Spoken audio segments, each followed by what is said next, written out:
पूर्वजन्मर जो संस्कार जड़े सन्त महात्मा बानप्रस्थ जीवन यापन कले।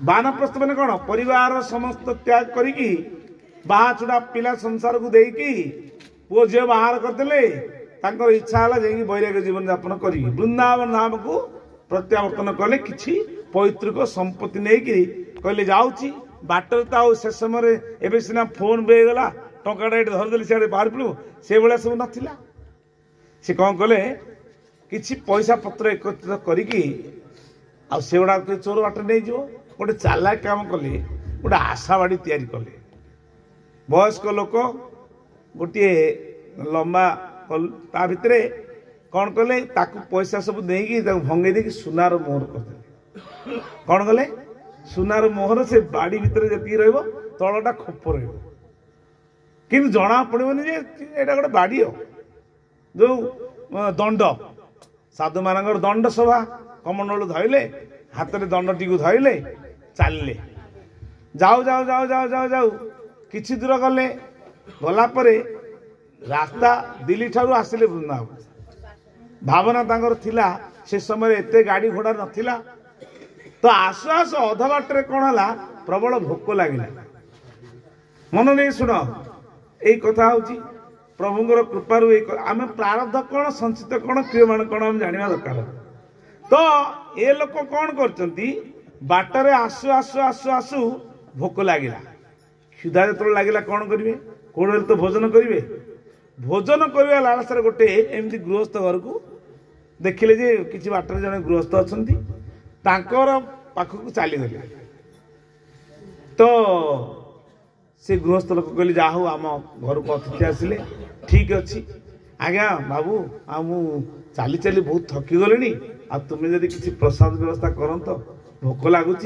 भगवान कृपार तुम जब किसी दिंत मुझे किसी दिखती ना ना आज्ञा बुढ़ा लोक आपण आनंद प्रसाद पाइबे व्यस्त हतुनि आम स्त्री को सी कौन कले निर्देश देले पनीपरिया बनई रोसे कर रोसे भी प्रस्तुत है भोकरे खाई ना सका चली चली दिन 2टा बजला तो एमती आसु आसु जड़े चली चली जा खाई सारा पर कौन आउ पढ़ू पढ़ू निद हो जोर निद धरची आउ बुढ़ा उठी पारना कहले पुअरे मुझे आईपारि ना आगे आप रुहतु आनंद आप गले केमी हम आप हालिया मानते थकी जाइए परिश्रम बहुत होती खाई पीकी विश्राम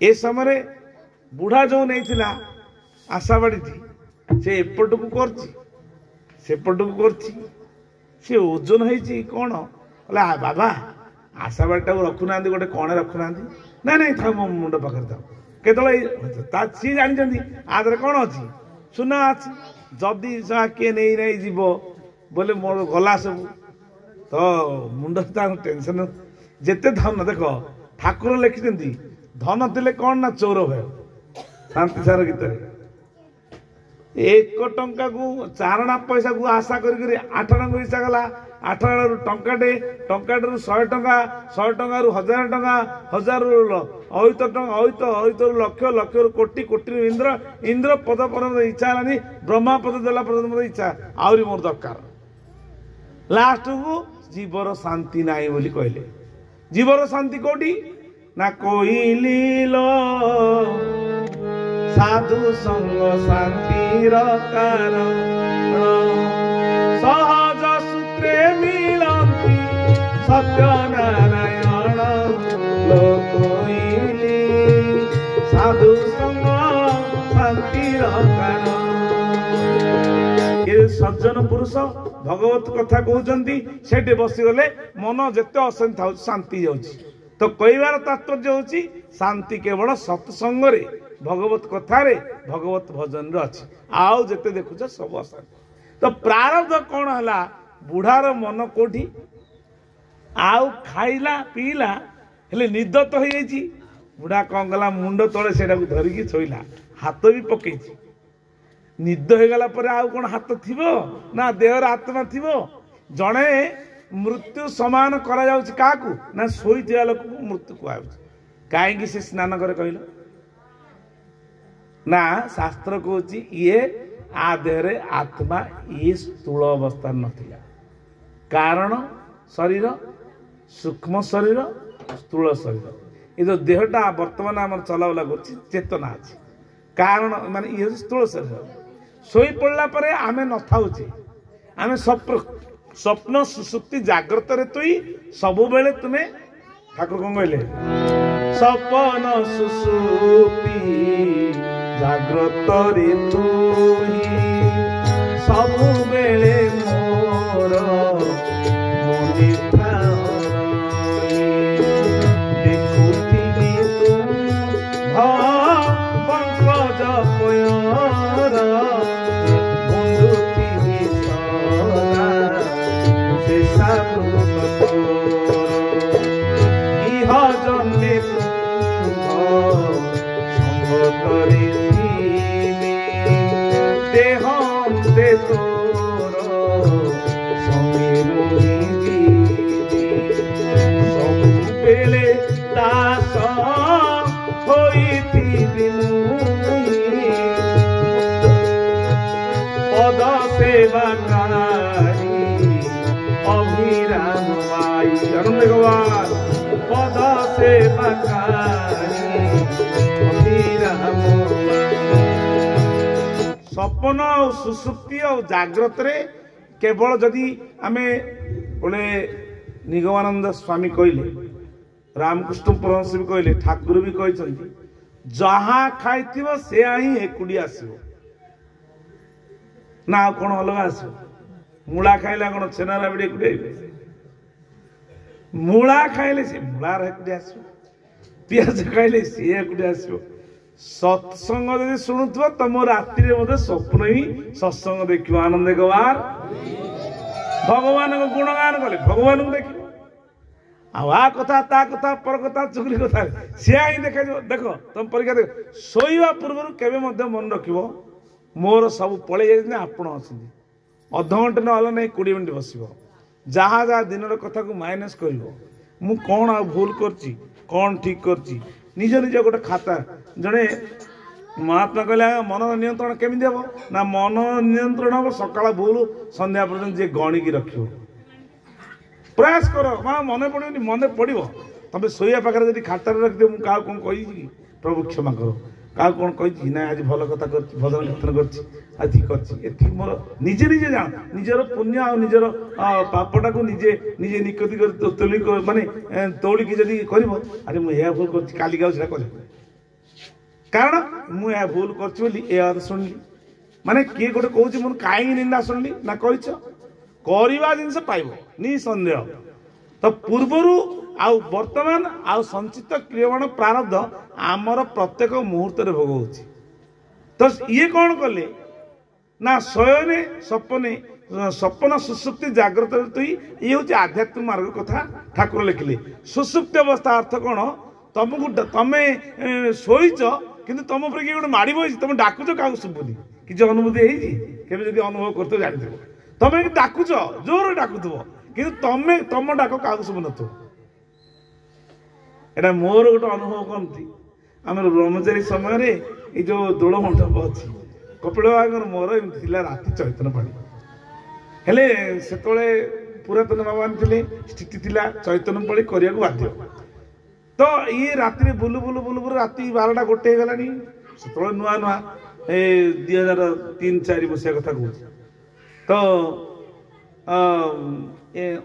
नहीं 98 मसीहा कि 99 मसीहा मन पड़नी ब्रह्मचारी शोईकि त्रिशूलटा को माँ मंदिर आणिकी से गोटे थोचु जो माँ मंदिर आगे कौ मंडप स्नान मंडप ना ना दोल मंडप शोई माने आम आ जानी शुणीचु जे एमती ठाकुर पाक अध रात डाणी चिड़िगुड़ी आस निजर अनुभव कथा तो से शोई भितर कौन है मुझे आ शोई पड़ी हठात जड़े आसी गोड़ा टाणु 12टा 2 राति हम मु देखुची पूरा ताकर जीव एते बड़ बाहर मु नारायण स्वामी कहूँ आउ किसी शुभुनी आमर पुराणा बर्तमान वरिष्ठ जो पुराणा था जो बैकुंठ रोते पुराणा घरे अरूपानंदा 2 राति कहले कौन कौन बिड़ी बिड़ौच ना मुझे जोर डाकुच तुम एवं आस ना तुम्हें तो डाकिया क्या शुभुनी ମୁଁ ଦେଖିଲା ବେଳକୁ କହିଲେ ତମେ ଏଇଠି ବୁଲି ବୁଲୁଛ କାହିଁକି ନା ଏଇଠି ଅଧରାତ୍ରରେ ତମେ ମାଙ୍କ ମନ୍ଦିର ଆଗରେ ଶୋଇଛ କେମିତି? ମାଙ୍କ ପାଖକୁ ସବୁ ଆସୁଛନ୍ତି। ସେଇଦିନ ମୁଁ କହିଲି ନାଇଁ ରେ ବାବା ଏଇଠି ଶୋଇବା ଟିକେ, ଯେହେତୁ ସମସ୍ତେ ଦେବତା ମାନେ ଚାହାନ୍ତି ମାଙ୍କ ପାଖକୁ ଯାଆନ୍ତି, ଠାକୁର ପାଖକୁ ଯାଆନ୍ତି, ଠାକୁର ମଧ୍ୟ ଏମିତି ପରିଭ୍ରମଣ କରିବା ପାଇଁ ରାତ୍ରରେ ବାହାରନ୍ତି, ଏଇଟା ବାବା ମାନଙ୍କଠୁ ଯାହା ଶୁଣିଥିଲେ। ତ ସୁଷୁପ୍ତି ଅବସ୍ଥାରେ କଣ ହେଇଛି ନା ଶୋଇଛି, ଡାକୁଛି କାହାକୁ ଶୁଭୁନି, କିନ୍ତୁ ମୁଁ ଯାହା ଦେଖୁଛି ଡର ବି ଲାଗୁଛି। ତ ଇଏ କଣ ଅବସ୍ଥାରେ କହୁଛି, ଇଏ ବୁଢା ଶୋଇଛି କହୁଛି, ଆଉ ସେ ଅନୁଭବ ସ୍ୱପ୍ନରେ ବି ଦେଖୁଛି। ଦେଖ ଠାକୁର ଭାଗବତ କହିଲେ ନା ପ୍ରାଣୀତା ଜାଣି ନ ପାରେ କଣ ତା ପୂର୍ବ କଳ୍ପନା ମୂଳେ କାଳ ଥାଇ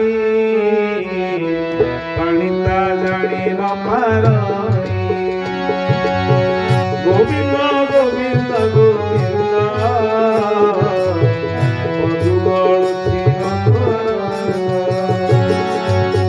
ପ୍ରାଣୀର ଭଲ ମନ୍ଦ ବାଣୀ ମରଣ କାଳେ ତାହା ଜାଣି ଗୋବିନ୍ଦ ଗୋବିନ୍ଦ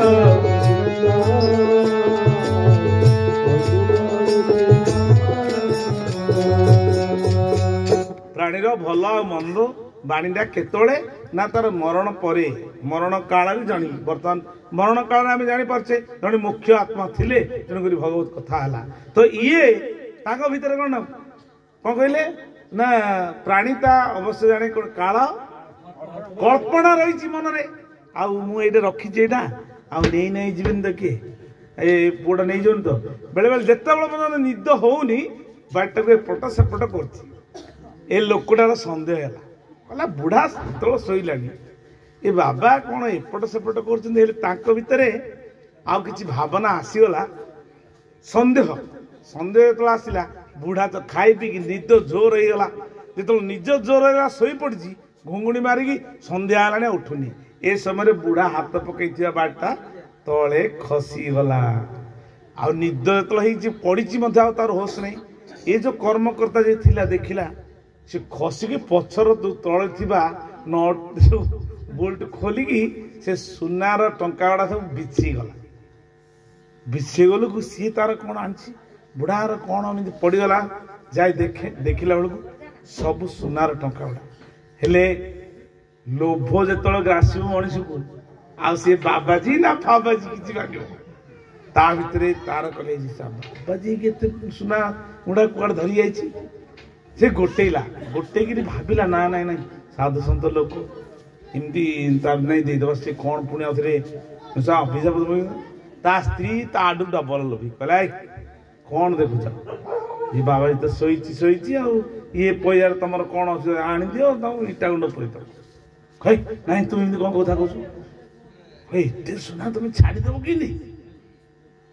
ହେଲେ ସ୍ତ୍ରୀର ଲୋଭରେ ସ୍ୱାମୀର ବି ଲୋଭ ହେଇଗଲା, ସବୁ ଯାକ ଧରି ପକେଇଲେ।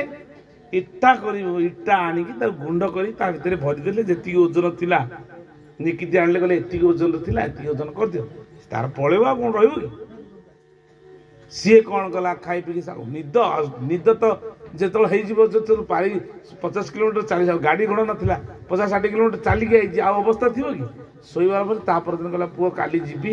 ହଉ ଆଉ ଆପଣ ବ୍ୟସ୍ତ, ପଇସା ତ ପାଇଁ ଆପଣ ବ୍ୟସ୍ତ ନା, ଆପଣଙ୍କ ପାଇଁ ଖାଇବା ପିଇବା ସବୁ ଭଲ ଭାବେ କରିଦେବୁ, ଆପଣ ଖାଇ ପିଇକି ଆରାମରେ ଯିବେ। ଆଉ ଦେଖ ଲୋଭ କଣ ହେଇଛି, ସିଏ କଣ କଲେ, ତାକୁ ଦେଇଦେଲେ। ହେଲେ ଜଣେ ଦେଖ, ଆଉ କିଏ ନ ଦେଖିଲେ ତ ଜଣେ ଦେଖୁଛି। ତମର ସଂସ୍କାର ତମକୁ ନେଇକି ସେଠି ପହଞ୍ଚିବ। ଜैସା କରିନି ऐसा ଭରନି, ଯେମିତି କରିଥିବ ଯେମିତି ପାଇବ। ସିଏ କଣ କଲା, ବୁଢା ତାର ପଳେଇ ଗଲେ ବୃନ୍ଦାବନ ଧାମରେ। ଆକୁ ନେବି ସାଧୁ ମାନଙ୍କୁ ନେଇକି ସମସ୍ତଙ୍କୁ ଡାକିକି ପଙ୍ଗତ ଟିକେ କରି ପ୍ରସାଦ ପାଇବେ। ଆଉ ଏ ଜୀବନ କଣ ରଖିବି, ପ୍ରଭୁଙ୍କ ପାଖରେ ଭଜନ କୀର୍ତ୍ତନ କରି ବୃନ୍ଦାବନ ଧାମରେ ଦେହ ଛାଡ଼ିଦେବି, ଆଉ ଘରକୁ ଫେରିବିନି। ଆଉ ବୃଦ୍ଧ ବାବାଜୀର ଚିନ୍ତାରେ ପୈତୃକ ସମ୍ପତ୍ତି ନେଇଯିବା ଭିତରେ ବାଟରେ ଗୋଳମାଳ ହେଲା, ଇଟା ଗୁଣ୍ଡତକ ଧରି ସେ ଚାଲିଗଲେ।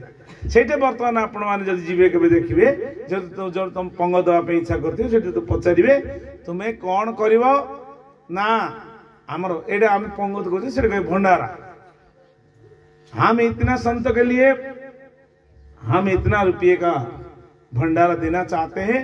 और कोतवाल को बताता, कोतवाल जी थे बाबा बुझुंदी तो से भाया ତାଙ୍କର ମୁଖ୍ୟକୁ ବତେଇ ଦିଅ ଆମର ଏତିକି ଲୋକ ପ୍ରସାଦ ପାଇବେ। ସିଏ ଆଉ ଜାଣି ତ ଅଛି ତ ସୁନା ଆଉ କଣ କହିବ। ପଙ୍ଗତ ବି ସରି ମାନେ ହେଇଗଲା ପରେ ସବୁ ସଇଲା ପରେ ଆଉ ତମର ଏତିକି ଖର୍ଚ୍ଚ ଏ ପଇସାଟା ଦିଅ। ସିଏ ବାହାର କଲା ବେଳକୁ ଆଉ ସେଠି ନାହିଁ। ଇଟା ଗୁଣ୍ଡ ଗୁଡାକୁ ଆନନ୍ଦ କୁହା ଇଏ ଭଗବାନ ତାଙ୍କ ମୁଣ୍ଡ ଜୁଟିଲା କହିଲା ମୁଁ କଣ କଲି। ମୁଁ ତା ଘରେ ରହିଲି ବିଚରା ଏମିତି ବଦମାସଟା। ଶେଷରେ ମୋର ସେ ଇଟା ଗୁଣ୍ଡ ହେଇ ଭଗବାନ ଆଉ ଏତେ ଦୂର କଣ ଚାଲି ଚାଲିଯିବ ବୁଢା ଲୋକ ଆଉ ବଳ ଅଛି ନା ବୟସ। 8-10 ଦିନ ପରେ ପହଞ୍ଚି ସେ ଏମିତି ତାକୁ ଟାଇଟ୍ କରିଦେଇ ଆଉ ଖୋଲିଲେ ତାକୁ ଖୋଲିବା ହେଲା ବେଳକୁ ଆଉ ତା ଦେହରେ ସୁନାର ଟଙ୍କା ନାହିଁ। ସବୁ ଇଟା ଗୁଣ୍ଡ ଗୁଡାକ ବାହାରିଲା।